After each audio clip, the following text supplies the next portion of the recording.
Hello students, in this video we will discuss about the first chapter from economics.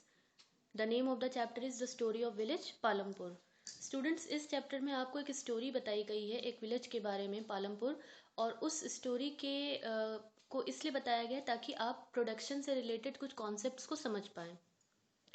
Palampur एक hypothetical village है, एक काल्पनिक village है जिसका एग्जाम्पल लिया गया है और उसके हिसाब से एक स्टोरी इसमें बताई गई है ताकि प्रोडक्शन से रिलेटेड कुछ टर्म्स होते हैं, कुछ कॉन्सेप्ट होते हैं जिसे आप समझ सकें. फार्मिंग. पालमपुर में जो मेन एक्टिविटी होती थी, जो मेन काम होता था, वो फार्मिंग थी, खेती बाड़ी थी. इंट्रोडक्शन में Palampur is a well connected with the neighbouring village and the towns. Palampur जो था वो अपने आसपास के विलेजेस से और शहरों से अच्छे से कनेक्टेड था. उसके पास में एक बहुत ही बड़ा विलेज था जो कि रायगंज था, और वो वहाँ से पालमपुर से 3 किलोमीटर की दूरी पे था. अगर हम इस विलेज की बात करें तो यहाँ पे टोटल 450 फैमिलीज रहती थी डिफरेंट डिफरेंट कास्ट की, and 80 families were from the upper caste. 450 families जो थी उनमें से 80 फैमिलीज ऐसी थी जो अपर कास्ट फैमिली से बिलोंग करती थी और उनके पास ज़्यादातर सारी लैंड्स होती थी. उनके their houses, some of them quite large, उनके घर काफ़ी बड़े बड़े होते थे और पक्के घर होते थे. The SC Dalit comprises 1/3 of the population and live in one corner. और इस पॉपुलेशन का 1/3 हिस्सा जो था वो कि आपका SC का था, दलितों का था, और जो कि विलेज के एक कॉर्नर में रहता था.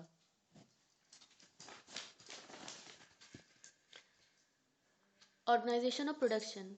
स्टूडेंट, प्रोडक्शन का मेन एम क्या होता है? उसका मेन एम ये होता है कि वो कंज्यूमर के लिए, कस्टमर्स के लिए गुड बनाए, सर्विसेज बनाए और उनको ज़्यादा से ज़्यादा अवेलेबल करा सके. तो जब भी हम प्रोडक्शन करते हैं तो उसमें 4 फैक्टर्स बहुत ज़रूरी होते हैं, 4 फैक्टर बहुत ज़्यादा ज़रूरी होते हैं. First is land, second is labour, third is physical capital, and fourth is human capital. Fourth is human capital. First requirement is land and the other natural resources such as water and forest and mineral. पहला important factor जो production में होती है वो land होती है, ज़मीन होती है. दूसरा इंपॉर्टेंट फैक्टर लेबर होता है. लेबर वो होते हैं जो कि आपकी प्रोडक्शन एक्टिविटी को पूरा करते हैं, जो टास्क होता है उसको पूरा करते हैं और सामान को बनाते हैं. थर्ड इंपॉर्टेंट फैक्टर जो होता है वो फिजिकल कैपिटल होती है. The third requirement is physical capital, the variety of input required at every stage during the production. जब भी हम प्रोडक्शन करते हैं, सामान को बनाते हैं, तो हमें बहुत सारी चीज़ों की इनपुट्स की ज़रूरत होती है. कैपिटल भी आपकी स्टूडेंट्स 2 तरीके की होती है. एक होती है फिक्स कैपिटल और दूसरी वर्किंग कैपिटल. फिक्स कैपिटल का मतलब वो कैपिटल होती है जिसको आप एक बार इसमें इन्वेस्ट कर देते हैं तो वो लंबे समय तक काम आता है प्रोडक्शन में. जैसे कि कोई मशीन हो गई, कोई टूल्स हो गए, औजार हो गए, या कोई बिल्डिंग हो गई, जिसमें हम एक बार इन्वेस्टमेंट करते हैं और वो आपको लंबे समय तक, काफ़ी सालों तक आपको प्रोडक्शन में मदद देता है. उस तरह के कैपिटल को फिक्स कैपिटल कहा जाता है. Second capital is working capital. मतलब जब प्रोडक्शन किया जाता है तो उसमें जो हमें डेली जो चीज़ों की ज़रूरत पड़ती है, जैसे रॉ मटेरियल हो गया, मनी, पैसा हो गया, तो उस तरह के ये रॉ मटेरियल जो कि हमें डेली इनकी ज़रूरत पड़ रही है, उस तरह के की कैपिटल को वर्किंग कैपिटल कहा जाता है. फोर्थ, इन थर्ड फैक्टर्स के, 3 फैक्टर्स के अलावा एक फोर्थ फैक्टर भी बहुत ही इंपॉर्टेंट होता है प्रोडक्शन में, that is knowledge and enterprise. मतलब आपको कितनी नॉलेज है, कितनी जानकारी है, और एक एंटरप्राइज, एक फैक्ट्री या एक बिजनेस जो इन तीनों चीज़ों को ऐड करके प्रोडक्शन को करता है. आज के दिनों में हम इसे किस नाम से जानते हैं? Human capital. इसे हम ह्यूमन कैपिटल से नाम से जानते हैं. तो जब भी कोई भी प्रोडक्शन स्टूडेंट्स किया जाता है तो हम लैंड, लेबर, कैपिटल और ह्यूमन कैपिटल को ऑर्गेनाइज करते हैं, और इन सब चीज़ों को जब हम ऑर्गेनाइज करते हैं उसे हम कहते हैं factor of production.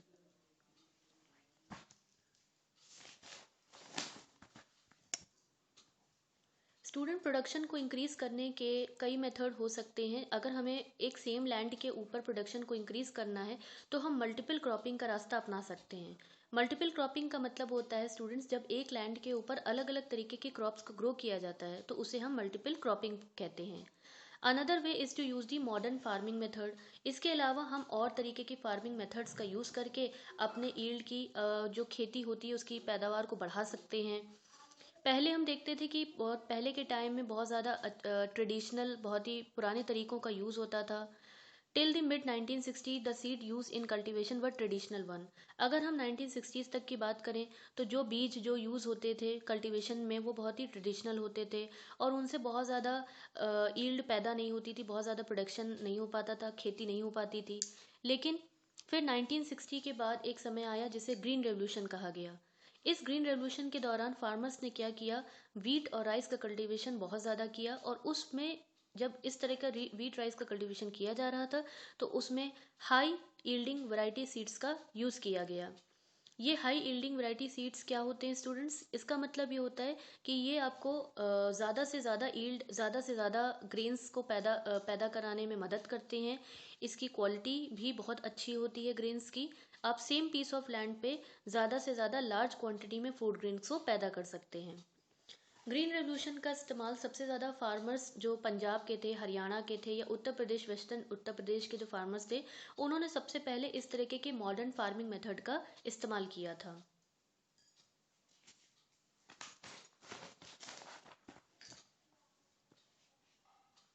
How is land distributed between the farmers of Palampur? Palampur के जो फार्मर्स थे, जो उनके बीच में जो लैंड थी, ज़मीन कैसे डिस्ट्रीब्यूट की गई थी? In Palampur about 1/3 of the 450 family were landless. Palampur में जैसे कि हमने पढ़ा 450 टोटल फैमिलीज थी, लेकिन उसमें 1/3 फैमिलीज जो थी उनके पास लैंड ही नहीं थी। मतलब 150 फैमिलीज ऐसी थी, दलित जो एससी क्लास के थे, उनके पास किसी भी तरीके की लैंड नहीं थी कल्टीवेशन करने के लिए। Of the remaining family who owns land, और इसके अलावा जो फैमिलीज थी जिनके पास लैंड थी, 240 families cultivate the small plots of land less than 2 hectare in size. 240 families ऐसी थी जो उनके पास छोटे छोटे प्लॉट्स थे और वो 2 हेक्टेयर तक के लैंड को कल्टीवेट करते थे। On the other hand, more than half of the area of village is covered by the plot that are quite large in size. In Palampur, there are 60 families of the medium and the large farmer who cultivate more than 2 hectare of land.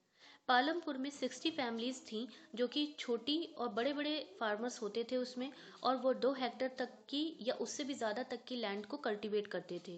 A few of large farmers have land extended over 10 hectare of more, और इसमें farmers कुछ ऐसे भी थे जो कि 10 hectare से भी ज़्यादा बड़ी लैंड्स पे कल्टीवेशन किया करते थे।